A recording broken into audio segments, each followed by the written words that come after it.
नमस्कार मित्रांनो, मी Sheetal. True stories मध्ये तुम्हा सर्वांचे मनापासून स्वागत करते. मित्रांनो, म्हणतात ना, नात्यांची खरी परीक्षा चांगल्या दिवसात नाही तर संकटाच्या काळात होते. आज मी तुम्हाला एका अशा कुटुंबाची कहाणी सांगणार आहे, ज्यांच्यावर संशयाचे वादळ आले, ज्यांचा संपूर्ण जगाने अपमान केला. पण कठीण प्रसंगात जेव्हा एका पत्नीने आणि बहिणीने आपल्या कुटुंबाचा हात घट्ट पकडून ठेवला, तेव्हा नियतीलाही त्यांच्या समोर झुकावं लागलं. अंगावर काटा आणणारा आणि डोळ्यात अश्रू उभे करणारा हा कौटुंबिक संघर्षाचा प्रवास शेवटपर्यंत नक्की पहा. जेव्हा मी त्या खोलीत डोकावून पाहिलं, तेव्हा आतलं दृश्य पाहून माझ्या पायाखालची जमीनच सरकली. आत माझा भाऊ बसलेला होता. हे कसं शक्य होतं? जर भाऊ इथेच होता तर वहिनींनी माझ्यापासून हे सत्य का लपवलं? नेमकं काय सुरू होतं? माझ्या डोळ्यावर विश्वास बसत नव्हता. नकळत डोळ्यातून अश्रू वाहू लागले. थरथरत्या आवाजात मी विचारलं, वहिनी, सगळं काय आहे? तुम्ही माझ्यापासून कोणतं सत्य लपवलंत? माझं नाव सायली आहे. मी एका सुसंस्कृत आणि प्रतिष्ठित कुटुंबातील मुलगी आहे. माझे आई वडील माझ्या लहानपणीच या जगाचा निरोप घेऊन गेले. त्यानंतर माझा मोठा भाऊ समीर यानेच माझ्यासाठी वडिलांची, आईची आणि भावाची प्रत्येक जबाबदारी पार पाडली. समीर माझ्यापेक्षा 8 वर्षांनी मोठा होता. तो फक्त माझा भाऊ नव्हता, तर माझं संपूर्ण जग होता. माझ्या आनंदासाठी त्याने स्वतःच्या आयुष्यातील कितीतरी स्वप्नांचा त्याग केला. दिवसभर कष्ट करून तो संध्याकाळी घरी यायचा, पण माझ्या चेहऱ्यावरचं एक हसू पाहिलं की त्याचा दिवसभराचा सगळा थकवा क्षणात नाहीसा व्हायचा. मी त्याला पाण्याचा ग्लास देत त्याच्या शेजारी बसायचे आणि नेहमी म्हणायचे, दादा, माझी इतकी काळजी करू नकोस. मी आता मोठी झाली आहे. आता तूही लग्न कर. मी त्याला ही गोष्ट वारंवार सांगायचे. शेवटी माझ्या आग्रहाखातर त्याने लग्न केलं. त्याची पत्नी स्वरा आमच्याच परिसरात राहणारी होती. ती घरात आल्यापासून आमच्या आयुष्यात आनंदच आनंद पसरला. तिने मला कधी नणंद समजलं नाही. ती नेहमी मला स्वतःच्या लहान बहिणीसारखं प्रेम द्यायची. आमची आर्थिक परिस्थिती मात्र फारशी चांगली नव्हती. मी महाविद्यालयात शिकत होते. घराचं छप्परही गळायला लागलं होतं आणि त्याची दुरुस्ती करणं गरजेचं होतं. एक दिवशी मी स्वयंपाकघरात पाणी प्यायला जात होते, तेव्हा नकळत वहिनी आणि दादा यांचं बोलणं माझ्या कानावर पडलं. स्वरा म्हणाली, समीर, एवढी काळजी का करतोयस? काय झालं? दादा शांतपणे म्हणाला, काही नाही, थोडी चिंता आहे. सायलीच्या महाविद्यालयाची फी भरायची आहे. घराच्या छपराची दुरुस्तीही करायची आहे. शिवाय आपल्या बचत मंडळाचे पैसेही लवकरच द्यायचे आहेत. आमच्या परिसरात जवळजवळ सगळेच लोक त्या बचत मंडळात पैसे जमा करायचे. दर महिन्याला प्रत्येक जण ठरलेली रक्कम भरायचा आणि ज्या व्यक्तीचा क्रमांक लागायचा त्याला ती संपूर्ण रक्कम मिळायची. सायली, काळजी करू नकोस. मी शिवणकाम सुरू करते, त्यामुळे घर खर्चात थोडी मदत होईल, असं स्वरा म्हणाली. पण दादाने लगेच तिचं बोलणं थांबवलं. नाही, त्याची काही गरज नाही. सगळं मी सांभाळेन. तू अजिबात काळजी करू नकोस. तो असं म्हणाला खरा, पण त्याच्या चेहऱ्यावरची चिंता स्पष्ट दिसत होती. आजही मला तो दिवस तसाच आठवतो, ज्या दिवशी बचत मंडळाची मोठी रक्कम दादाकडे जमा झाली होती. दुसऱ्या दिवशी सकाळी ती रक्कम ज्याचा नंबर लागला होता त्याला द्यायची होती. पण सकाळ होताच कळलं की सगळी रक्कम गायब झाली आहे. संपूर्ण परिसरात एकच खळबळ उडाली. प्रत्येक जण दादालाच दोष देत होता. दादाने कितीतरी वेळा सर्वांना समजावून सांगितलं की त्याने कोणतेही पैसे घेतले नाहीत, पण त्याच्या एका शब्दावरही कुणी विश्वास ठेवला नाही. त्या घटनेनंतर दुसरा दिवसही संपला. रात्रीचे 2 वाजून गेले होते, पण दादा अजूनही घरी परतला नव्हता. मी रडत रडत स्वराला विचारलं, वहिनी, दादा अजून कसे आले नाहीत? ती मला धीर देत म्हणाली, सायली, काळजी करू नकोस, ते नक्की परत येतील. पण तिच्या चेहऱ्यावरची भीती स्पष्ट दिसत होती. त्या रात्री आमच्या दोघींच्याही डोळ्याला क्षणभरही झोप लागली नाही. संपूर्ण रात्र आम्ही फक्त एका विचारात होतो, दादा कुठे असतील, कशा अवस्थेत असतील आणि कोणत्या कारणामुळे ते काहीही न सांगता घर सोडून गेले असतील. दुसऱ्या दिवशी सकाळी स्वरा अंगणात शांत बसली होती. इतक्या सायकलवरून आलेल्या एका टपालवाल्याने तिच्या हातात एक पत्र दिलं. तिनं थरथरत्या हातानं ते पत्र घेतलं आणि मला हाक मारली, सायली, बघ ना, हे पत्र बहुतेक समीरचं वाटतंय. हे ऐकताच माझ्या छातीत धडधड वाढली. मी धावत जाऊन तिच्या हातातून ते पत्र घेतलं आणि वाचायला सुरुवात केली. त्यात लिहिलं होतं, मी आता हा अपमान आणखी सहन करू शकत नाही. सगळ्यांना वाटतं की मीच त्यांचे पैसे चोरले आहेत. मी खूप थकलो आहे, म्हणून मी हे घर आणि शहर कायमचं सोडून जात आहे. आता मला माझं आयुष्य माझ्या मनाप्रमाणे जगायचं आहे. तुमच्या सगळ्यांच्या जबाबदाऱ्या पेलता पेलता मी पूर्णपणे थकलो आहे. माझा शोध घेण्याचा प्रयत्न करू नका. पत्र वाचून माझे हात थरथर कापू लागले. क्षणात ते पत्र माझ्या हातातून निसटलं आणि जमिनीवर पडून राहिलं. माझ्या स्वतःच्या डोळ्यांवर विश्वास बसत नव्हता. वारंवार माझ्या मनात एकच प्रश्न घुमत होता, जो दादा माझ्यावर स्वतःपेक्षाही जास्त प्रेम करायचा, तो आम्हाला असं एकटं सोडून कसा जाऊ शकतो? सायली, हे कसं शक्य आहे? दादा असं पत्र कसं लिहू शकतात? ते मला आणि वहिनींना असं एकटं सोडून कसे जाऊ शकतात? माझं मन हे मानायला तयार नव्हतं की दादा स्वतःच्या इच्छेने आम्हाला सोडून गेले आहेत. पण बाहेरच्या जगाला आमच्या दुःखाशी काहीच देणं घेणं नव्हतं. हळूहळू ही बातमी संपूर्ण परिसरात पसरली. आमच्या घरासमोर लोकांचे घोळके जमू लागले. कोणी म्हणायचं, पहा, सगळ्यांचे पैसे घेऊन पळून गेला. तर कोणी हसत म्हणायचं, आम्हाला तर आधीपासून त्याच्यावर संशय होता. त्याचे प्रत्येक शब्द माझ्या हृदयात काट्यासारखे टोचत होते.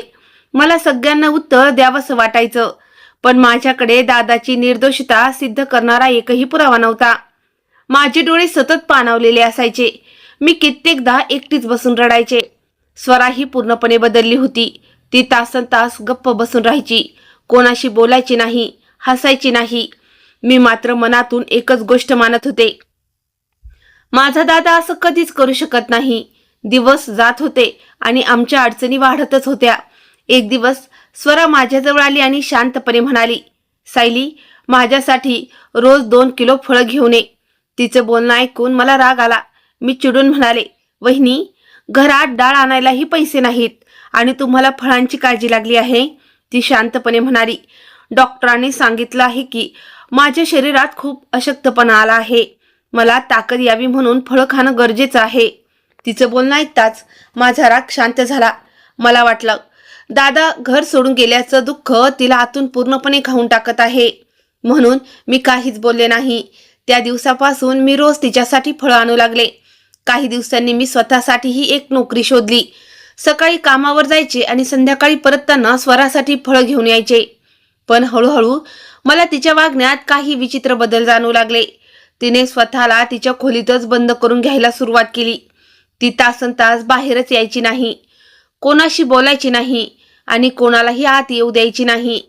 मला काहीच समजत नव्हतं की त्या बंद खोलीत ती नेमकं काय करत असावी. दुसरीकडे परिसरातील लोक अजूनही मला थांबून बोलायचे, सायली, तुझा भाऊ तुला सोडून पळून गेला. आता तू किती दिवस तुझ्या बहिणीचा भार उचलणार? तिला या घरातून बाहेर काढ. पण स्वरा प्रत्येक वेळी ठामपणे एकच उत्तर द्यायची, हे माझ्या नवऱ्याचं घर आहे. मी शेवटच्या श्वासापर्यंत हे घर सोडून कुठेही जाणार नाही. एक दिवस माझा संयम सुटला. मी तिला विचारलं, वहिनी, तुम्हाला राग येत नाही का? दादा आपल्याला सोडून गेले. लोक रोज नवीन नवीन गोष्टी बोलतात, पण तुम्ही काहीच का बोलत नाही? तिने माझ्याकडे पाहिलं. तिच्या डोळ्यात एक विचित्र दुःख होतं. ती फक्त एवढंच म्हणाली, सायली, जास्त विचार करू नकोस. योग्य वेळ आली की तुला सगळं सत्य कळेल. तिचं उत्तर ऐकून माझा गोंधळ आणखी वाढला. मला वाटू लागलं की वहिनी माझ्यापासून काहीतरी मोठं सत्य लपवत आहेत. त्यानंतर एक गोष्ट मला सर्वात जास्त घाबरवू लागली. रात्री त्यांच्या खोलीतून विचित्र आवाज येऊ लागले. कधी एखादी जड वस्तू खाली पडल्यासारखा आवाज यायचा, कधी काच फुटल्याचा, तर कधी कोणीतरी हळूहळू चालत असल्याची चाहूल लागायची. मी अनेकदा त्यांच्या दरवाजाबाहेर उभे राहून कान देऊन ऐकत राहायचे, पण आतून कधीच कोणतं उत्तर मिळायचं नाही. आता माझ्या मनात एक प्रश्न सतत घोळत होता, त्या बंद खोलीत असं काय चाललं होतं जे माझ्यापासून लपवलं जात होतं? एका संध्याकाळी मी नेहमीप्रमाणे कामावून घरी परतले. माझ्या हातात स्वरासाठी आणलेली फळाची पिशवी होती. आता ती माझी रोजची सवय झाली होती. दिवसभर काम करून घरी येताना सर्वात आधी तिच्यासाठी फळं घ्यायची, कारण डॉक्टरांनी तिला ताकद येण्यासाठी फळं खाण्याचा सल्ला दिला होता. मी घरात पाऊल टाकताच स्वरा कुठून तरी घाईघाईनं बाहेर आली.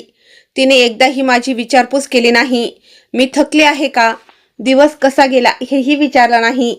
तिने सरळ माझ्या हातातून फळांची पिशवी घेतली आणि एकही शब्द न बोलता तिच्या खोलीत निघून गेली. नेहमीप्रमाणे दरवाजा आतून बंद झाला. मी अंगणात उभी राहून त्या बंद दरवाजाकडे पाहतच राहिले. आता अनेक दिवसांपासून एकच प्रश्न माझ्या मनाला पोखरत होता. शेवटी त्या बंद खोलीत स्वरा नेमकं काय लपवत होती? स्वरा दिवसभर कोणालाही तिच्या खोलीत येऊ देत नव्हती आणि स्वतःही फार कमी बाहेर पडायची. मी हाच विचार करत बसले होते. इतक्यात अचानक तिच्या खोलीतून एखादी जड वस्तू खाली पडल्याचा मोठा आवाज झाला. त्यानंतर भांड आदळल्यासारखा आवाज झाला आणि मग काहीतरी फरफटत असल्याचा आवाज ऐकू येऊ लागला. माझ्या छातीत धडधड वाढली. मी हळूहळू तिच्या खोलीच्या दरवाजापाशी गेले आणि कान लावून ऐकू लागले, पण आतून काही स्पष्ट ऐकू येत नव्हतं. फक्त असं वाटत होतं की कोणीतरी खूप जड सामान एका जागेवरून दुसऱ्या जागी हलवत आहे. मी कित्येक मिनिटं तिथेच उभी राहिले, पण स्वराने दरवाजा उघडलाच नाही. शेवटी मी शांतपणे परत अंगणात येऊन बसले. काही तास उलटून गेले. सूर्यही मावळू लागला. तेव्हा कुठे खोलीचा दरवाजा उघडला आणि स्वरा बाहेर आली.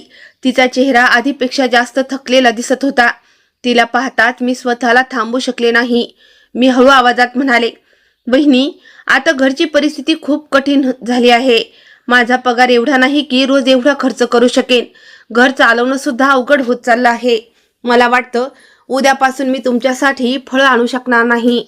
माझं बोलणं ऐकताच तिच्या चेहऱ्यावर स्पष्ट घबराट दिसू लागली. ती घाईघाईनं माझ्याजवळ आली आणि म्हणाली, "सायली, असं अजिबात बोलू नकोस. तू रोज फळं आणणं खूप गरजेचं आहे. ते कधीही बंद करू नकोस." तिचं उत्तर ऐकून मी थक्क झाले. मी विचारलं, "वहिनी, पण एवढं महत्वाचं का आहे? घरात खायला पुरेसे पैसे नाहीत. आपण कसं बस दिवस काढतोय. मी एकटी नोकरी करते आणि सगळा खर्चही मीच करते. हे असं अजून किती दिवस चालणार?" माझं बोलणं ऐकून ती काही क्षण शांत राहिली. मग तिने हळूहळू तिच्या कानातील सोन्याच्या रिंगा काढल्या आणि माझ्या हातावर ठेवल्या. मी आश्चर्याने तिच्याकडे पाहत राहिले. ती म्हणाली, "हे घे, या विकून टाक. पण फळं आणणं बंद करू नकोस. हा जीवन मरणाचा प्रश्न आहे." तिचं ते वाक्य ऐकताच माझ्या अंगावर अक्षरशः काटा आला. मी घाबरलेल्या आवाजात विचारलं, "वहिनी, नेमकं काय लपवत आहात तुम्ही? दादांनी हरवलेले पैसे आणि दागिने या खोलीत लपवून ठेवले आहेत का? की अजून काही मोठं रहस्य आहे?" माझं बोलणं ऐकताच तिच्या चेहऱ्याचा रंगच उडाला. तिच्या डोळ्यामध्ये भीती स्पष्ट दिसत होती. "वहिनी, आता मी गप्प बसणार नाही." मी ठामपणे म्हणाले. "संपूर्ण परिसरात लोक आपल्या घराबद्दल वेगवेगळ्या गोष्टी बोलत आहेत. सगळ्यांचं एकच म्हणणं आहे की त्या खोलीत नक्की काहीतरी लपवलं आहे. तुम्ही दिवसभर आतच असता, कोणालाही आत येऊ देत नाही. शेवटी त्या खोलीत आहे तरी काय?" पण माझ्या एकाही प्रश्नाचं उत्तर स्वराने दिलं नाही. पण तिने एकदा माझ्याकडे पाहिलं आणि शांतपणे परत तिच्या खोलीत जाऊन दरवाजा आतून बंद करून घेतला. मी तिथेच उभी राहिले. काही वेळातच पुन्हा आतून विचित्र आवाज ऐकू आले. कधी एखादी वस्तू खाली पडल्याचा, कधी काहीतरी तुटल्याचा, तर कधी एखादी जड वस्तू फरफटत नेल्याचा आवाज येत होता. आता माझी भीती दिवसेंदिवस वाढत होती. काही वेळानंतर स्वरा पुन्हा खोलीतून बाहेर आली. पण तिला पाहताच मी घाबरून गेले. तिचा चेहरा पूर्णपणे घामाने भिजला होता. ती धापा टाकत होती. तिचे पावलंही नीट पडत नव्हती. असं वाटत होतं जणू तिने खूप वेळ एखादं प्रचंड जड ओझं उचललेलं होतं. ती भिंतीचा आधार घेत हळूहळू चालत होती. तिची अवस्था पाहून वाटत होतं की ती कधीही खाली कोसळेल. मी धावत तिच्याजवळ गेले आणि तिला आधार देण्याचा प्रयत्न केला. पण तिने माझा हात झटकून टाकला आणि काहीही न बोलता जाऊन खाटेवर बसली. त्या क्षणी माझ्याही मनात शंकेची पाल चुकचुकली. आतापर्यंत मला माझ्या दादावर पूर्ण विश्वास होता आणि वहिनीही निर्दोष आहेत असंच वाटत होतं. पण आता माझ्या मनातही अनेक प्रश्न निर्माण होऊ लागले. खरंच परिसरातील लोक म्हणतात तेच खरं तर नाही ना? त्या बंद खोलीत असं कोणतं रहस्य लपलं आहे जे माझ्यापासून मुद्दाम लपवलं जात आहे? त्या रात्री माझ्या डोळ्याला क्षणभरही झोप लागली नाही. दुसऱ्या दिवशी मी कामावर जाण्यासाठी घराबाहेर पडले. तेव्हा परिसरातील काही बायकांनी मला रस्त्यात अडवलं. त्यापैकी एक म्हणाली, "सायली, आम्हाला तर आधीपासून संशय होता. तुझी वहिनी त्या बंद खोलीत नक्की काहीतरी चुकीचं करत आहे." तेवढ्यात दुसरी बाई म्हणाली, "काल रात्री मी तुमच्या घराच्या मागच्या बाजूने जात होते आणि मला तिथे काहीतरी खूप विचित्र दिसलं." तेवढ्यात ती बाई म्हणाली, काल रात्री मी तुमच्या घराच्या मागच्या बाजूने जात होते तेव्हा तुमच्या घराची खिडकी थोडीशी उघडी होती. मी आत डोकावून पाहिलं तर मला काळी सावली दिसली. मला तर वाटतं तुझ्या वहिनीने त्या खोलीत कोणाला तरी लपवून ठेवलं आहे. लगेच दुसरी बाई म्हणाली, तुझा भाऊ तर तुला सोडून पळून गेला. आता तुझी वहिनी तुझी अब्रू सुद्धा धुळीला मिळवणार आहे. तू अजून तरुण आहेस. सगळी बदनामी स्वतःच्या नावावर घेणार आहेस का? तिला या घरातून बाहेर काढ. त्यांच्या त्या शब्दांनी माझ्या छातीत धस्त झालं. माझ्या तोंडातून एक शब्दही बाहेर पडला नाही. मी शांतपणे तिथून निघून आले, पण त्यांचं प्रत्येक वाक्य माझ्या कानात सतत घुमत राहिलं. मला वारंवार दादाची आठवण येत होती. माझं मन सांगत होतं की दादा असं कधीच करू शकत नाहीत आणि स्वराही अशी असू शकत नाही. पण माझ्या डोळ्यांसमोर जे घडत होतं त्याकडे मी दुर्लक्ष तरी कसं करणार? आता त्या बंद खोलीचाच विचार माझ्या मनात सतत घोळत होता. मला खात्री वाटू लागली होती की त्या दरवाजामागे असं काहीतरी लपलं आहे जे माझं संपूर्ण आयुष्य बदलून टाकेल. आणि जर मी वेळेत त्या रहस्याचा उलगडा केला नाही तर कदाचित खूप उशीर होईल. त्या दिवशी मी मनाशी पक्क ठरवलं, काहीही झालं तरी या घरामागचं सत्य मी शोधून काढणारच. अनेक दिवसापासून माझ्या मनात एक विचित्र अस्वस्थता होती. मी स्वतःलाच समजावत होते की स्वरा अशी असू शकत नाही. पण जेव्हा जेव्हा मी त्या बंद खोलीत जायचे आणि तासनतास बाहेर यायचे नाही तेव्हा माझ्या मनात एकामागून एक प्रश्न उभे राहायचे. त्यातच परिसरातील लोकांच्या चर्चा माझा गोंधळ आणखी वाढवत होता. कोणी म्हणायचं तुझी वहिनी काहीतरी मोठं लपवत आहे, तर कोणी म्हणायचं तुझा भाऊ घर सोडून गेला आणि आता या घरात असं काही घडत आहे ज्याची कुणालाच कल्पना नाही. मी प्रत्येक वेळी या सगळ्या गोष्टी खोट्या ठरवण्याचा प्रयत्न करायचे, पण लगेच माझ्या डोळ्यांसमोर त्या बंद खोलीचा दरवाजा यायचा जिथे कुणालाही प्रवेश नव्हता. रात्री कधी तिथून एखादी वस्तू पडल्याचा आवाज यायचा, कधी हळू आवाजात कुणीतरी बोलत असल्याचं वाटायचं, तर कधी जणू एखादी जड वस्तू एका जागेवरून दुसऱ्या जागी ओढली जात असल्याचा आवाज ऐकू यायचा.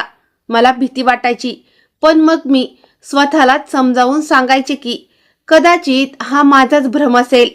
पण शेजाऱ्यांच्या काकूंनी मागच्या संध्याकाळी सांगितलेली गोष्ट माझ्या मनातून काही केल्या जात नव्हती.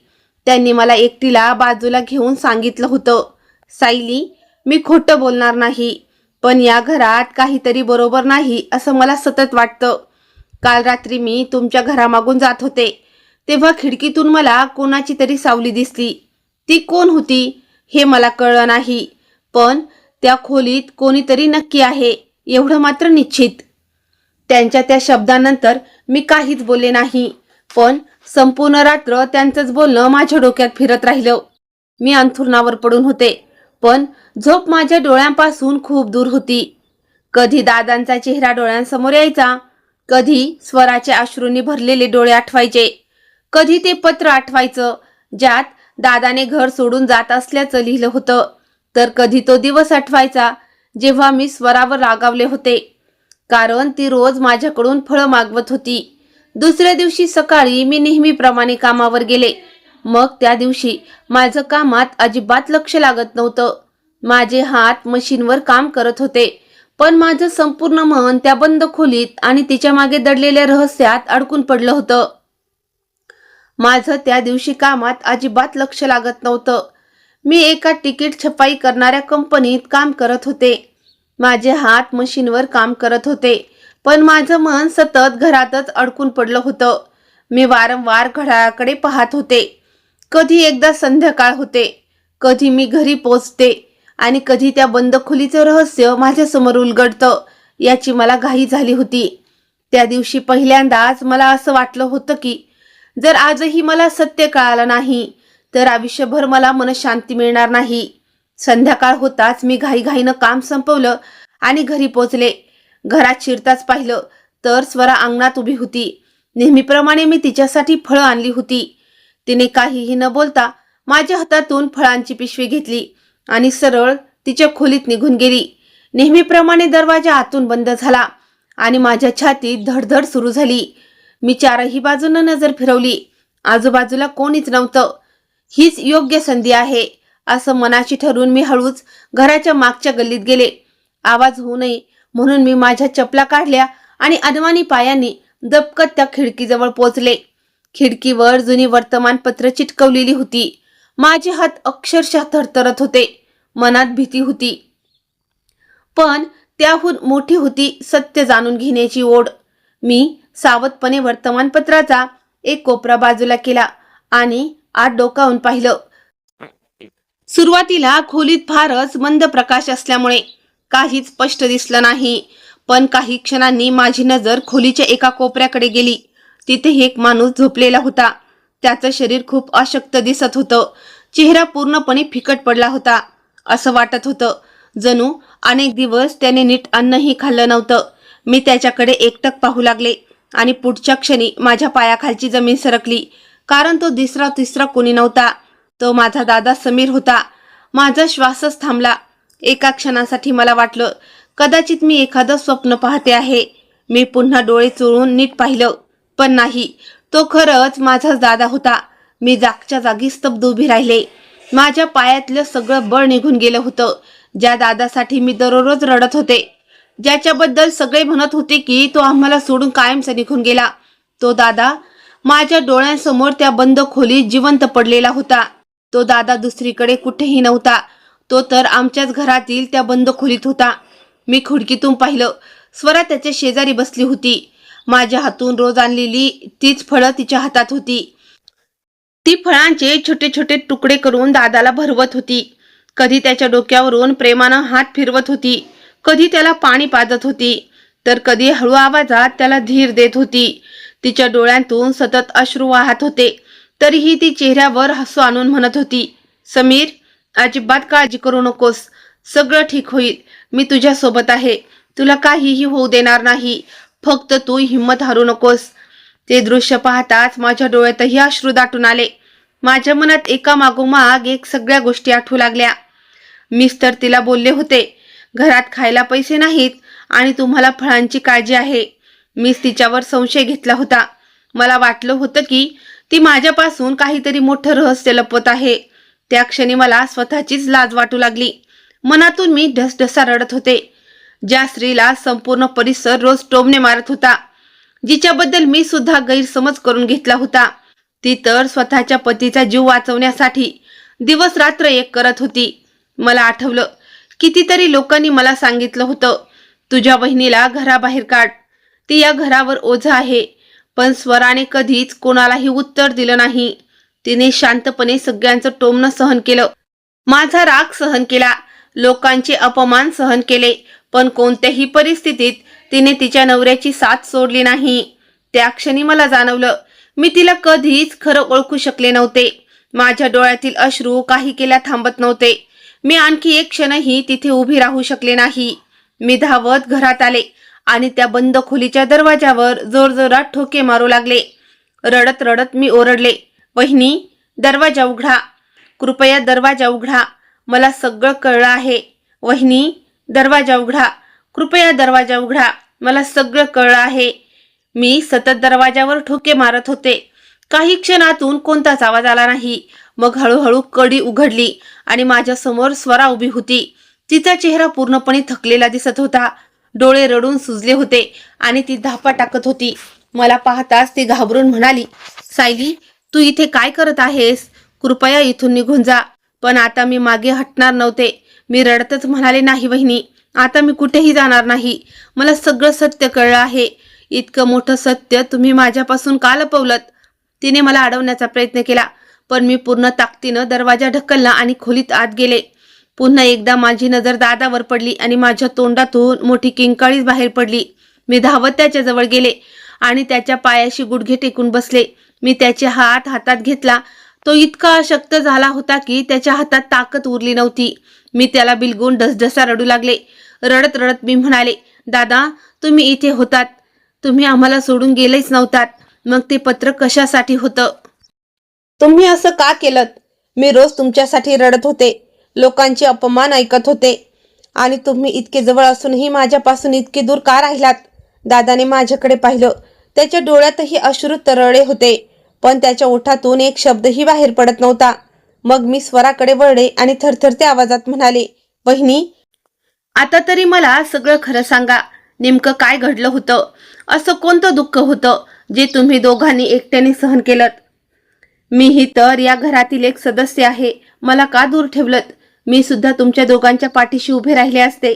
माझं बोलणं ऐकताच स्वराच्या डोळ्यातून अश्रूचा बाण फुटला.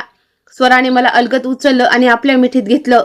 रडत रडत ती म्हणाली, सायली, मी तुला वाचवायचा प्रयत्न करत होते. या दुःखातून तुला जावं लागू नये म्हणून मी हे सगळं तुझ्यापासून लपवलं. पण आता मला जाणवतंय हे सत्य तुझ्यापासून जास्त दिवस लपणं शक्य नाही. मी अश्रूंनी भरल्या डोळ्यांनी तिच्याकडे पाहत म्हणाले, मला दुसरं काहीच नको आहे. फक्त एवढंच सांगा, माझ्या दादासोबत नेमकं काय घडलंय? त्याची ही अवस्था का झाली? तो या बंद खोलीत लपून का राहत आहेत?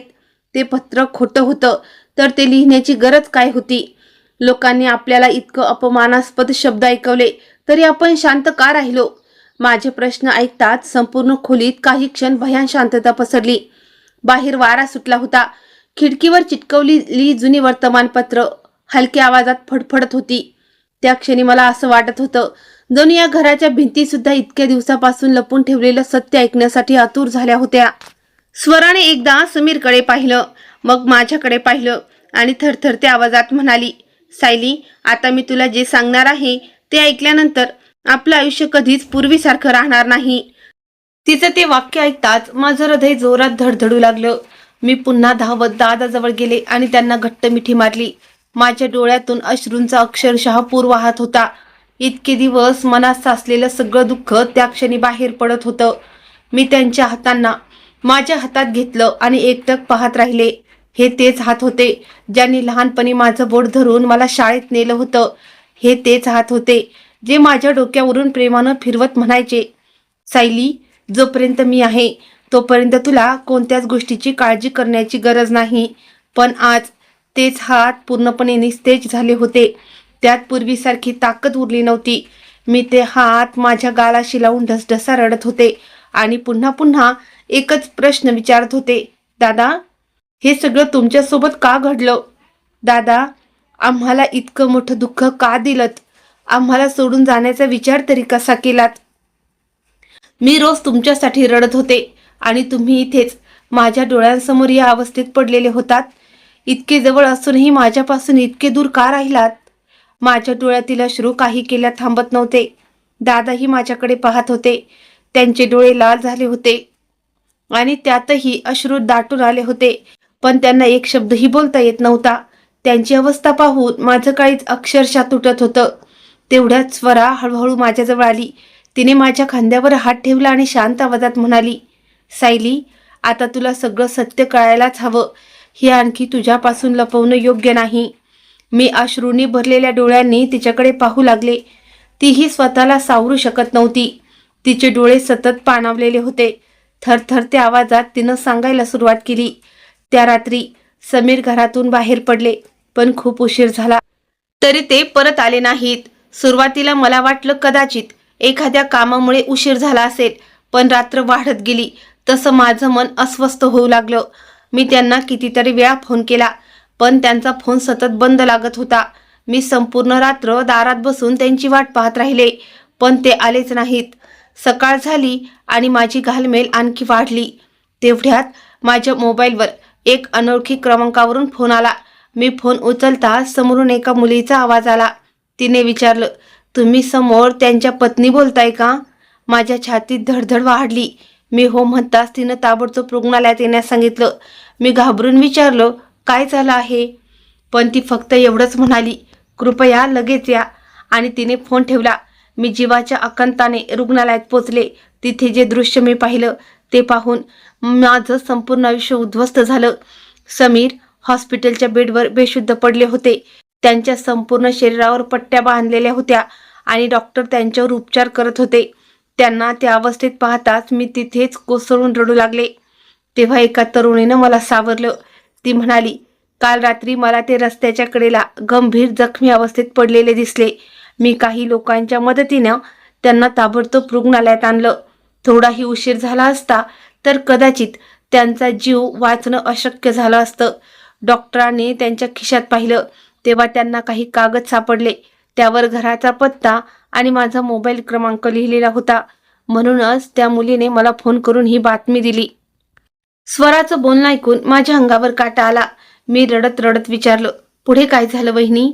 तिने एक खोल श्वास घेतला आणि म्हणाली, जेव्हा समीर शुद्धीवर आले तेव्हा त्याने सर्वात आधी माझा हात धरून एकच विनंती केली, घरी कुणालाही काही सांगू नकोस. ते म्हणाले, मला आता जगायचंच नाही. लोकांच्या अपमानाने, संशयाने आणि विश्वासघाताने मी आतून पूर्णपणे तुटले आहे.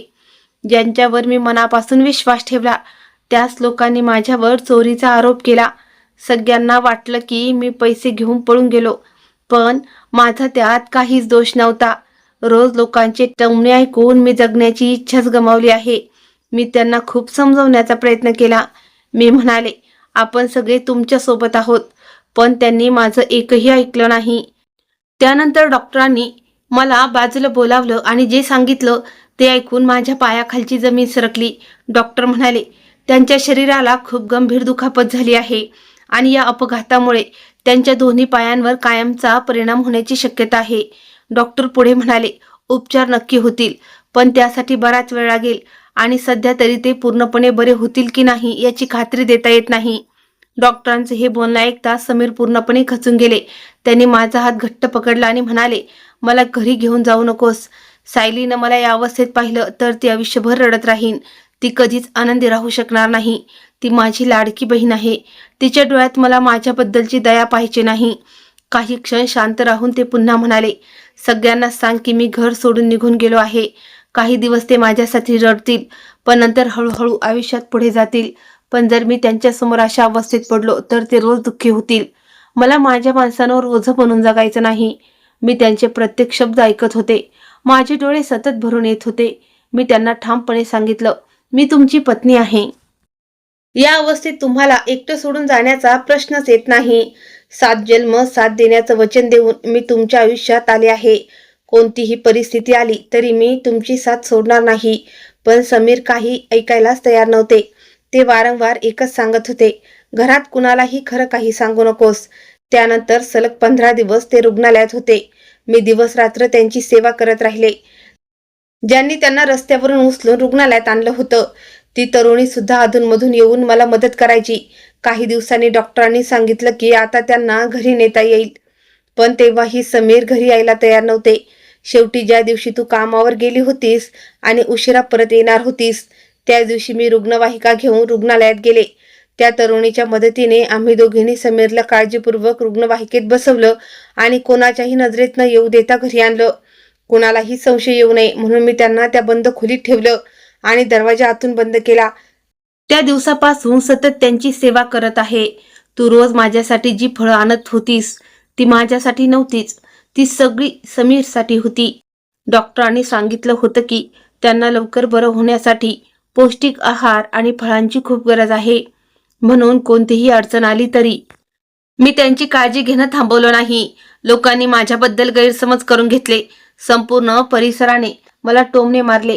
तूही काही काळ माझ्यावर रागवली होतीस, तरीही मी कोणालाच खरं काही सांगितलं नाही, कारण मला समीरचा विश्वास कधीच तोडायचा नव्हता. माझी एकच इच्छा होती, ज्या दिवशी ते पुन्हा स्वतःच्या पायावर उभे राहतील त्या दिवशी मी सगळ्यांसमोर हे सत्य सांगेन. आणि आज जे लोक त्यांना चोर, फसवा आणि पळून गेलेला माणूस म्हणत आहेत त्यांनाही त्यांच्या चुकीची जाणीव होईल. स्वरा पुढे म्हणाली, आणि अजून एक महत्त्वाची गोष्ट, सायली, तुझ्या दादाने कोणाचेही पैसे चोरले नव्हते. त्यांच्या एका जवळच्या मित्रानेच त्यांचा विश्वासघात केला. त्याने सगळे पैसे घेऊन समीरला या प्रकरणात अडकवलं. मी त्याच्या विरुद्ध पोलिसात तक्रार दाखल केली आहे. तपास सुरू आहे. एक दिवस सत्य नक्कीच सगळ्यांसमोर येईल आणि जगाला कळेल की समीर पूर्णपणे निर्दोष होता. तिचं बोलणं ऐकून मी तिचा हात माझ्या हातात घेतला आणि म्हणाले, वहिनी, आता तुम्हाला एकटीने हे सगळं सहन करण्याची गरज नाही. आजपासून आपण तिघं मिळून या संकटाचा सामना करू. तुम्ही एकट्या नाही आहात. मीही तुमच्यासोबत आहे. मी नोकरी करेन, शिवणकामही करेन आणि गरज पडली तर कोणतंही कष्टाचं काम करेन. आपण जास्तीत जास्त पैसे जमू आणि दादाचा उपचार कोणत्याही परिस्थितीत थांबू देणार नाही. मला पूर्ण विश्वास आहे, आपण हिंमत सोडली नाही तर एक दिवस दादा पुन्हा स्वतःच्या पायावर उभे राहतील. माझं बोलणं ऐकून स्वराच्या डोळ्यात आनंदाश्रू दाटून आले. तिने मला घट्ट मिठी मारली आणि म्हणाली, सायली, या कठीण काळात तू माझ्यासोबत इतकं खंबीरपणे उभं राहशील असं मी कधी विचार केला नव्हता. मला वाटत होतं मी पूर्णपणे एकटी पडेन, पण आज मला वाटतंय देवाने मला तुझ्यासारखी बहीण दिली, हीच माझी सर्वात मोठी ताकद आहे. तिने डोळे पुसले आणि ठाम आवाजात म्हणाली, हो, आता आपण हार मानणार नाही. मी पुन्हा शिवणकाम सुरू करेन. दिवस रात्र मेहनत करावी लागली तरी चालेल, पण समीरचा उपचार कधीही थांबू देणार नाही. त्या दिवसापासून आम्ही दोघी नव्या आशेनं जगायला सुरुवात केली.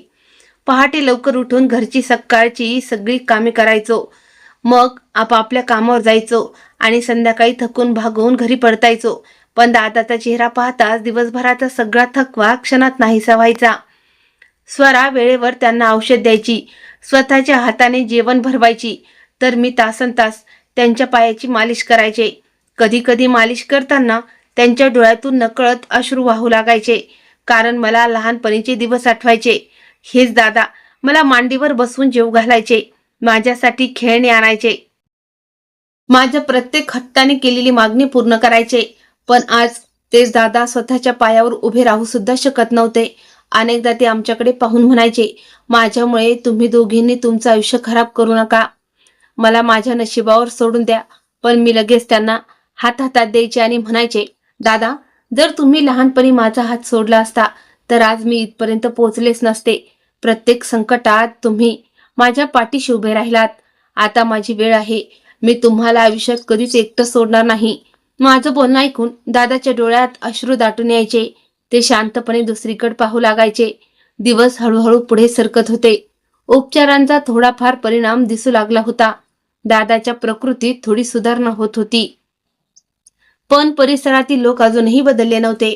कोणी आम्हाला पाहून कुजबुज करायचं, कोणी उघडपणे हसायचं, तर कोणी सरळ म्हणायचं, पहा, चोराचं घर आहे, तिचा भाऊ सगळ्यांचे पैसे घेऊन पळून गेला.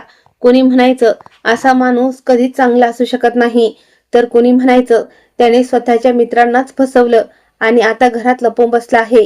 आम्ही सगळं ऐकायचो, पण शांत राहायचो, कारण आम्हाला माहित होतं सत्य कितीही लपलं तरी एक दिवस नक्की समोर येणार. तरी सुद्धा त्या प्रत्येक शब्दामागे आमच्या मनावर खोल जखम व्हायची. अनेकदा स्वरा रात्री रडत म्हणायची, देवा, आमची ही परीक्षा अजून किती दिवस घेणार? आम्ही कोणाचंही वाईट केलं नाही, मग आमच्याच वाट्याला हे दुःख का? मी तिला समजवायचे, वहिनी, वाईट दिवस कायम राहत नाहीत. एक दिवस सगळं बदलणार आहे. आज जे लोक आपल्याला अपमानित करत आहेत तेच उद्या सत्य समजल्यावर स्वतःच्या वागण्याची लाज बाळगतील. एक दिवस मी दादाच्या पायांची मालिश करत होते आणि स्वरा त्यांना फळं भरवत होती. दादा शांतपणे खिडकीबाहेर पाहत बसले होते. त्यांच्या चेहऱ्यावर वेदनाही होत्या आणि निराशाही. तेव्हा अचानक माझ्या मनात एक विचार आला. मी काही क्षण शांत राहिले, मग धीर करून म्हणाले, दादा, वहिनी, मला वाटतं आता आपण शांत बसून चालणार नाही. आपण पुन्हा पोलिसांकडे जायला हवं. ज्याने दादाला फसवलं त्याच्या विरुद्ध आपण लढायलाच हवं. मी पुढे म्हणाले, आपण त्या माणसाविरुद्ध तक्रार दाखल केली पाहिजे, जो स्वतःला दादाचा जिवलग मित्र म्हणून घ्यायचा. त्यानेच आपल्या सगळ्यांचा विश्वासघात केला. त्यानेच आपल्या जेवणात झोपेच्या गोळ्या मिसळल्या, जेणेकरून आपण सगळे बेशुद्ध पडू आणि तो पहाटे आरामात सगळे पैसे घेऊन पळून जाईल. पण त्याच्या गुन्ह्याची शिक्षा मात्र दादाला मिळाली. लोक आजही त्यांना चोर समजतात, विश्वासघातकी समजतात. आपण अजूनही गप्प बसलो तर लोक आयुष्यभर त्यांच्याबद्दल हाच गैरसमज करून ठेवतील. पण आपण पोलिसांची मदत घेतली तर एक दिवस तो माणूस नक्की पकडला जाईल आणि जगासमोर खराखुरा गुन्हेगार कोण आहे हेही उघड होईल. माझं म्हणणं ऐकताच स्वराने क्षणाचाही विलंब न करता ठामपणे म्हटलं, सायली, तू अगदी बरोबर बोलते आहेस. आता आणखी शांत बसणं योग्य नाही. आपण जितकं घाबरून राहू तितकंच लोक आपल्याला कमकुवत समजतील. आता ही लढाई फक्त आपल्यासाठी नाही तर समीरच्या सन्मानासाठी आहे. दादा आमचं बोलणं शांतपणे ऐकत होते. काही क्षणांनी ते हळू आवाजात म्हणाले, जर त्या माणसाने पुन्हा तुम्हा दोघींना त्रास दिला तर मला तुमच्यावर कोणतंच संकट यायला नको आहे. मी त्यांच्या हातावर हात ठेवला आणि ठामपणे म्हणाले, दादा, आमच्यासाठी तुम्ही जेवढं सहन केलं त्याच्या बदल्यात आम्हीही प्रत्येक संकटाला सामोरं जाऊ. आम्हाला आता कोणाचीही भीती वाटत नाही, कारण सत्य आपल्या बाजूने आहे. दुसऱ्या दिवशी पहाटे मी आणि स्वरा लवकर उठलो, देवासमोर दिवा लावला आणि मनापासून प्रार्थना केली, देवा, आम्हाला सत्यासाठी लढण्याचं बळ दे. त्यानंतर आम्ही दादाच्या त्या मित्राचा फोटो, त्याच्याबद्दलची सगळी माहिती आणि आमच्याकडे असलेले प्रत्येक पुरावे एका फाईलमध्ये व्यवस्थित ठेवले आणि थेट पोलीस ठाण्यात निघालो. पोलीस ठाण्यात पाऊल टाकताच आमच्या दोघींच्याही हृदयाची धडधड वाढली होती. पण यावेळी आम्ही घाबरलो नाही, कारण आम्हाला माहित होतं आम्ही सत्याच्या बाजूने उभे आहोत. समोर बसलेल्या पोलीस अधिकाऱ्यांनी आमच्याकडे पाहिलं आणि शांतपणे विचारलं, सांगा काय तक्रार आहे. हे ऐकताच स्वरा रडू लागली. तिने सुरुवातीपासून शेवटपर्यंत घडलेला प्रत्येक प्रसंग पोलिसांना सविस्तर सांगितला. ती म्हणाली, समीरचा एक जिवलग मित्र होता. त्याने आधी विश्वास जिंकला आणि मग त्याच विश्वासाचा गैरफायदा घेतला. त्याने आपल्या सगळ्यांच्या जेवणात झोपेच्या गोळ्या मिसळल्या. आपण सगळे बेशुद्ध झाल्यानंतर त्याने बचत मंडळाचे सगळे पैसे घेऊन पळ काढला. पण जगासमोर मात्र त्याने समीरला चोर ठरवलं. त्यानंतर मीही पोलिसांना जे काही माहित होतं ते सगळं सांगितलं आणि त्या माणसाचा फोटो त्यांच्या ताब्यात दिला. पोलीस अधिकारी आमचं म्हणणं अतिशय लक्षपूर्वक ऐकत होते. सगळी माहिती नोंदवल्यानंतर त्यांनी आमची तक्रार अधिकृतपणे दाखल केली आणि म्हणाले, आता या प्रकरणाचा सखोल तपास सुरू होईल. तो माणूस कुठेही सापडला तरी त्याला अटक केली जाईल. सत्य नक्की समोर येईल. हे शब्द ऐकताच आमच्या मनात आशेचा एक नवा किरण उजळला. इतक्या दिवसांनी प्रथमच कोणीतरी आमच्या बोलण्यावर विश्वास ठेवला होता.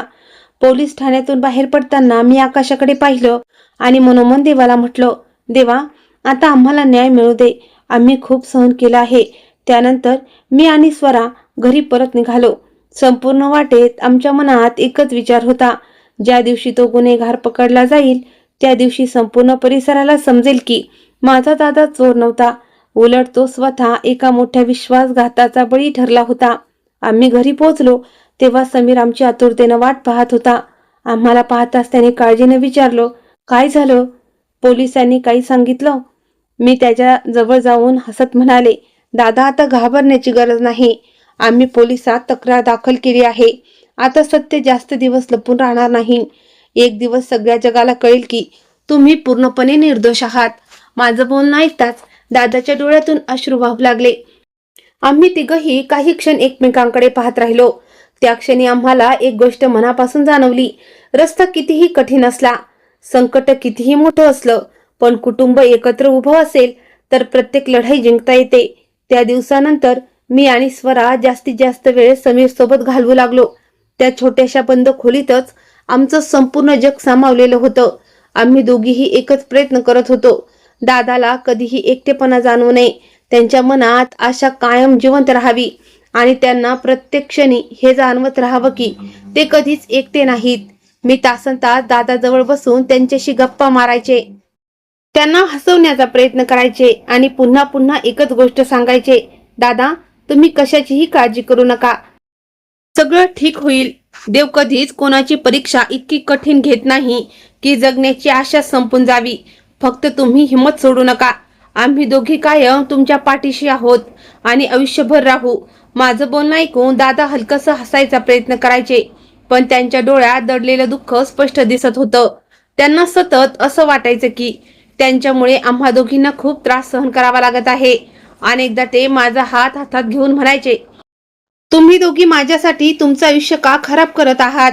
मी आता कधीच पूर्वीसारखा होऊ शकणार नाही. पण मी लगेच त्यांचं बोलणं थांबवत म्हणायचे, दादा, अशी गोष्ट पुन्हा कधीही बोलू नका. लहानपणापासून आजपर्यंत प्रत्येक संकटात तुम्ही आमचा आधार बनलात. आता तुमच्यासाठी उभं राहण्याची वेळ आमची आहे. कठीण काळात जर कुटुंबच एकमेकांच्या पाठीशी उभं राहिलं नाही तर त्या नात्याचा अर्थ तरी काय? मी त्यांच्या औषधांची वेळ कधी चुकू दिली नाही. डॉक्टरांनी सांगितलेल्या प्रत्येक वेळेला मी त्यांना औषध द्यायचे. त्यांना थोडासाही त्रास झाला तरी माझं मन अस्वस्थ व्हायचं. मी स्वतःच्या हाताने त्यांना जेवण भरवायचे, पाणी पाजायचे आणि ते व्यवस्थित जेवेपर्यंत त्यांच्या जवळून हलतही नसे. अनेकदा दादा म्हणायचे, मी स्वतः जीवू शकतो, पण मी हसत म्हणायचे, जोपर्यंत तुम्ही पूर्णपणे बरे होत नाही तोपर्यंत मीच तुम्हाला माझ्या हाताने जेवण भरवणार. यातच मला समाधान मिळतं. मी कामावर बाहेर गेली की स्वरा दादाजवळ बसायची. ती त्यांच्याशी बोलायची, वेळेवर औषध द्यायची आणि त्यांची मनापासून काळजी घ्यायची. मी परत आल्यावर मी दादाजवळ बसायचे आणि स्वरा घराची कामं सांभाळायची. आम्ही आमची कामं अशा प्रकारे वाटून घेतली होती की दादाला एक क्षणही एकटं वाटू नये. कधी मी त्यांच्या पायाची प्रेमाने मालिश करायचे, तर कधी स्वरा त्यांच्या डोक्याला तेल लावून हळूवार हात फिरवत त्यांना धीर द्यायची.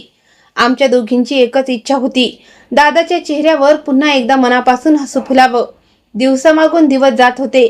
मी आणि स्वरा पूर्वीपेक्षाही जास्त मेहनत करू लागलो. पहाटे लवकर उठून घरची सगळी कामं आटपायचो, मग कामावर जायचो आणि संध्याकाळी परत आल्यावर पुन्हा दादाच्या सेवेत रमून जायचो. दिवसभराच्या धावपळीमुळे अनेकदा शरीर पूर्णपणे थकून जायचं. कधी कधी तर अंगात अजिबात ताकद उरत नसे. पण दादा आमच्याकडे पाहून हलकसं हसले की क्षणात सारा थकवा नाहीसा व्हायचा. हळूहळू वेळ बदलू लागला आणि दादाच्या प्रकृतीतही सुधारणा दिसू लागली. आधी त्यांच्या पायात अजिबात हालचाल नव्हती, पण आता हळूहळू त्यांच्यात जीव परत येत असल्याचं जाणवत होतं. डॉक्टरांनीही तपासून आनंदाची बातमी दिली. ते म्हणाले, याच प्रकारे उपचार आणि काळजी सुरू राहिली तर त्यांची प्रकृती आणखी सुधारण्याची चांगली आशा आहे. डॉक्टरांचे ते शब्द ऐकताच आमच्या आनंदाला पारावार उरला नाही. त्या दिवशी मी आणि स्वरा दोघीही खूप रडलो, पण यावेळी ते अश्रू दुःखाचे नव्हते तर नव्या आशेचे होते. इतक्या दिवसांनी पहिल्यांदा दादाच्या चेहऱ्यावर मनापासूनच हसू उमटलं. ते हसत म्हणाले, बहुतेक देवाने अखेर आपली प्रार्थना ऐकली. त्या दिवसानंतर आम्ही आणखी जास्त जिद्दीने त्यांची काळजी घेऊ लागलो. एक दिवस मी शांतपणे स्वराजवळ बसले होते. दादा गाढ झोपले होते आणि संपूर्ण खोलीत शांतता पसरली होती. मी अलगद तिचा हात हातात घेतला आणि म्हणाले, वहिनी, तुम्ही जे केलं आहे ते प्रत्येकाला जमेल असं नाही. तुम्ही खरंच खूप मोठ्या मनाच्या आहात. तुमच्यासारखी पत्नी आणि तुमच्यासारखी वहिनी नशीबवान लोकांनाच मिळते. संपूर्ण परिसराने दादाला चुकीचं ठरवलं. लोकांनी त्यांचा अपमान केला, टोमणे मारले, कितीही गैरसमज पसरवले, पण तुम्ही एका क्षणासाठी सुद्धा त्यांची साथ सोडली नाही. स्वतःचं दुःख मनात दडवून तुम्ही दिवसरात्र त्यांची सेवा केली. स्वतःचा आनंद, स्वतःची झोप, स्वतःचं आरामाचं आयुष्य सगळं बाजूला ठेवलं. तरीही तुमच्या तोंडून कधी एकही तक्रार बाहेर आली नाही. खरं सांगायचं तर तुमच्या जागी दुसरं कोणी असतं तर कदाचित इतकं सगळं सहन करू शकलं नसतं. माझं बोलणं ऐकताच स्वराच्या डोळ्यात पुन्हा अश्रू दाटून आले. ती काही क्षण शांत राहिली आणि मग हळू आवाजात म्हणाली, सायली, ते फक्त माझे नवरा नाहीत तर माझं संपूर्ण जग आहे. स्वरा शांतपणे म्हणाली, त्यांची साथ देणं हे माझं कर्तव्य आहे. त्यांनी आयुष्यभर माझ्या प्रत्येक आनंदाची काळजी घेतली. मग आज त्यांच्या आयुष्यात दुःख आलं आहे म्हणून मी त्यांना एकटं कसं सोडू? लग्न म्हणजे फक्त आनंदाच्या क्षणी सोबत राहणं नसतं. खरं नातं तेच, जे वाईट काळातही एकमेकांचा हात सोडत नाहीत. आज मी समीरची साथ सोडली तर आयुष्यभर स्वतःला माफ करू शकणार नाही. तिचं बोलणं संपतं ना संपतं तोच अचानक मुख्य दरवाजावर जोर जोरात धडका बसू लागल्या. असं वाटत होतं जणू कोणीतरी रागाच्या भरात दरवाजाच फोडणार होतं. सुरुवातीला आम्हाला वाटलं कदाचित एखादा शेजारी असेल, पण काही क्षणातच बाहेर अनेक लोकांचा गोंधळ, ओरडण्याचे आवाज आणि आरडाओरडा ऐकू येऊ लागला. माझ्या छातीत धडधड वाढली. मी भीतीनं खिडकीतून बाहेर डोकावलं आणि समोरचं दृश्य पाहताच माझ्या पायाखालची जमीन सरकली. बाहेर बचत मंडळातील तेच लोक उभे होते ज्यांनी दादाकडे आपले पैसे जमा केले होते.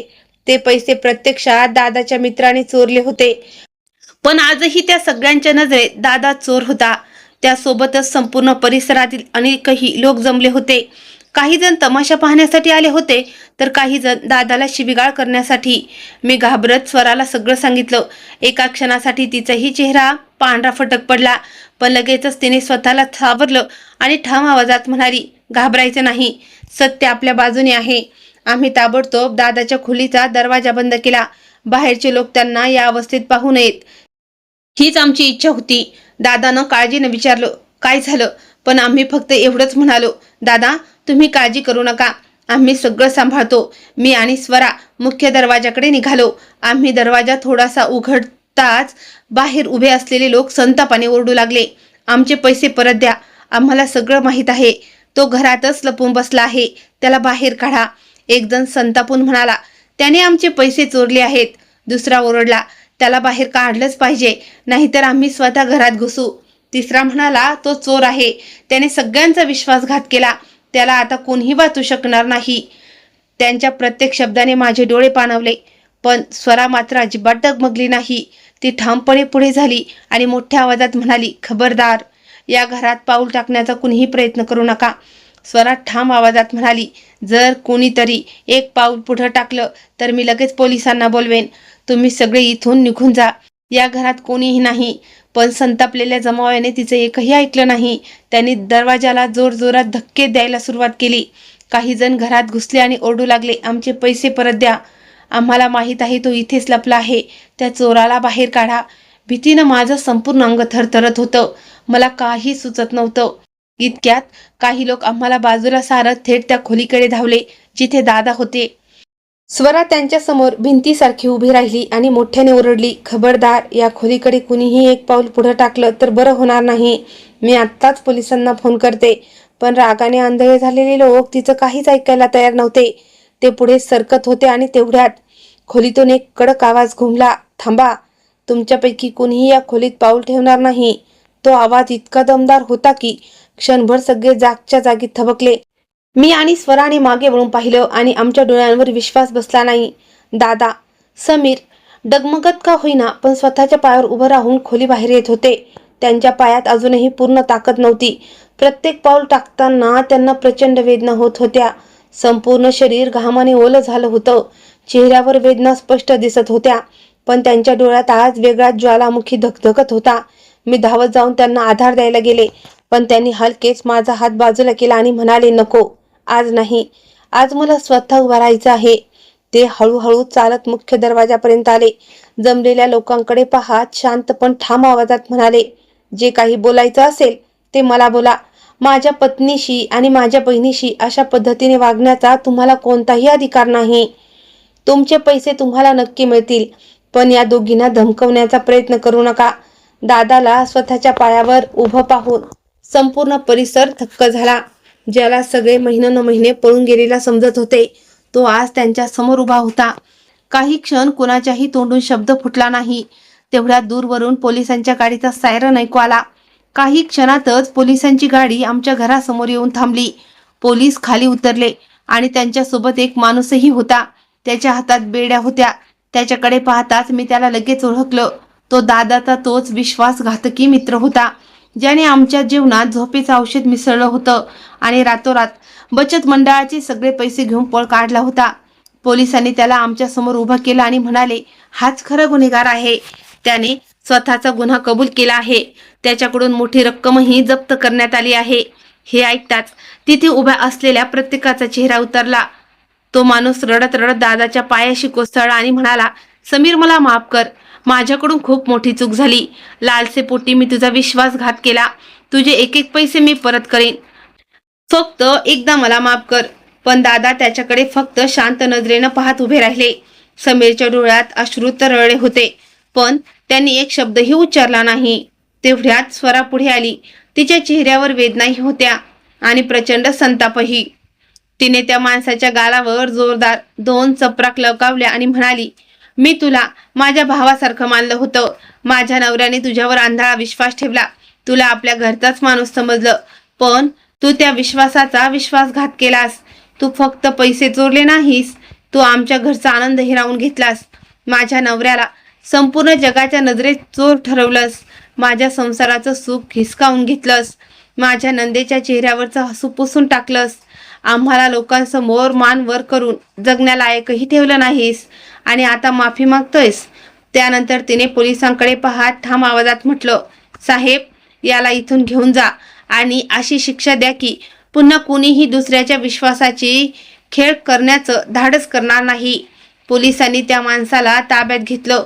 तो सतत रडत होता, पण आता त्याच्याबद्दल कुणाच्याही मनात दया उरली नव्हती. दुसरीकडे जे लोक इतके दिवस समीरला चोर म्हणत होते, आमच्या घरासमोर उभं राहून टोमणे मारत होते, त्यांची मान आता लाजेनं खाली झुकली होती. कुणालाही आमच्याकडे डोळे वर करून पाहण्याची हिंमत होत नव्हती. हळूहळू सगळे तिथून निघून गेले, कारण सत्य आता सगळ्यांसमोर आलं होतं. प्रत्येकाला कळलं होतं की माझा दादा निर्दोष होता आणि खरा गुन्हेगार दुसराच होता. मी दादाकडे पाहिलं. ते थकून खाली बसले होते. त्यांच्या डोळ्यातून अश्रू सतत वाहत होते. मी आणि स्वरा धावत त्यांच्या जवळ गेलो. आम्ही दोघींनी त्यांना घट्ट मिठी मारली आणि आम्ही तिघेही हमसून रडू लागलो. इतक्या महिन्याचं दुःख त्या अश्रूमधून बाहेर पडत होतं. काही वेळाने दादा हळू आवाजात म्हणाले, मी सांगितलं होतं ना, एक दिवस सत्याचा विजय होणार. स्वराने त्यांचा हात हातात घेतला आणि म्हणाले, हो, आणि मीही सांगितलं होतं तुमची साथ मी कधी सोडणार नाही. आज देवाने आपला सन्मान आपल्याला परत दिला. मीही रडत रडत म्हणाले, दादा, आता तुम्हाला कोणीही चोर म्हणणार नाही. आता सगळ्यांना कळलं आहे की तुम्ही किती चांगले माणूस आहात. त्या दिवशी आमच्या डोळ्यातले अश्रू दुःखाचे नव्हते, ते दीर्घ संघर्षानंतर मिळालेल्या न्यायाचे आणि आनंदाचे होते. अखेर देवाने आमची हाक ऐकली होती. आमच्या घरात पुन्हा एकदा आशेचा दिवा पेटला होता. दादाने माझ्याकडे आणि स्वराकडे पाहिलं. त्यांच्या चेहऱ्यावर हलकसं समाधानाचं स्मित होतं, पण डोळ्यात आमच्याबद्दलची काळजी अजूनही दिसत होती. ते शांतपणे म्हणाले, आता तुम्हा दोघींनी इतकी धावपळ करण्याची गरज नाही. दुःखाचा काळ माणसाला खूप काही शिकवून जातो. त्याच काळात कळतं कोण खरंच आपलं आहे आणि कोण फक्त नावालाच. खरी माणसं कोणत्याही स्वार्थाशिवाय साथ देतात, बाकीचे फक्त चांगल्या दिवसांचे सोबती असतात. एक दिवस मी कामावरून घरी परतले तेव्हा दादा आणि स्वरा दोघीही माझी वाट पाहत बसले होते. दादाने हसत विचारलं, आज इतका उशीर कसा झाला? मी त्यांना सगळं सांगितलं. ते काही क्षण शांत राहिले आणि मग म्हणाले, लोकांचं काम बोलणं असतं. आपण प्रत्येक गोष्टीचं उत्तर द्यायला बसलो तर स्वतःचं आयुष्य जगायलाच वेळ उरणार नाही. जे आपल्याला समजून घेत नाहीत त्यांना समजवण्यात आयुष्य वाया घालवायचंच नसतं. मी त्यांच्या डोळ्यात पाहत म्हणाले, दादा, आता मी कुणालाही तुमचा अपमान करू देणार नाही. तुम्ही खूप दुःख सोसलं आहे. आता तुम्हाला फक्त आनंदाने जगायचं आहे. आपण तिघं मिळून नव्याने आयुष्य सुरू करू. स्वरा हसली आणि म्हणाली, आता आम्हाला कुणाच्या खोट्या सहानुभूतीची गरज नाही. कुणाच्या टोमण्यांनीही काही फरक पडत नाही. कारण आम्ही दुःखातही जगायला शिकलो आहोत, पडून पुन्हा उभा राहायला शिकलो आहोत, आणि सर्वात महत्त्वाचं म्हणजे कुटुंब सोबत असेल तर कोणतीही अडचण मोठी वाटत नाही हे शिकलो आहोत. त्या रात्री आम्ही तिघही बराच वेळ एकत्र बसून होतो. दादा खिडकीतून आकाशाकडे शांत पाहत होते. स्वरा त्यांच्या शेजारी बसली होती आणि मी त्या दोघांकडे पाहत होते. मला जाणवलं देवाने आमच्याकडून बरंच काही हिरावून घेतलं असेल, पण त्याच्या बदल्यात आम्हाला एकमेकांची साथ अधिक मजबूत करून दिली. आता आम्हाला कुणाच्या आधाराची गरज नव्हती, कारण आम्हीच एकमेकांचा आधार झालो होतो. आम्हाला खोट्या सहानुभूतीची गरज नव्हती, कुणाच्या कौतुकाचीही नव्हती, आणि कुणाच्या टोमण्यांचीही भीती उरली नव्हती, कारण आम्ही तुटून पुन्हा उभं राहायला शिकलो होतो. मित्रांनो, नात्यांची खरी परीक्षा चांगल्या काळात नाही तर संकटाच्या कठीण काळात होते. पैसा आणि प्रतिष्ठा कधीही परत कमवता येते, पण संकटात खंबीरपणे पाठीशी उभं राहणारं कुटुंब हीच माणसाची सर्वात मोठी संपत्ती असते. मित्रांनो, स्वरा बहिणी आणि सायलीसारखं कुटुंब प्रत्येकाला मिळो हीच ईश्वरचरणी प्रार्थना. तुम्हाला ही आजची ट्रू स्टोरी कशी वाटली मला कमेंट करून नक्की सांगा.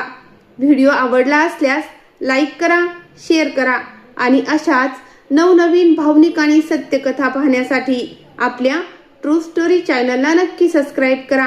पुन्हा भेटूया एका नवीन कथेसह. धन्यवाद.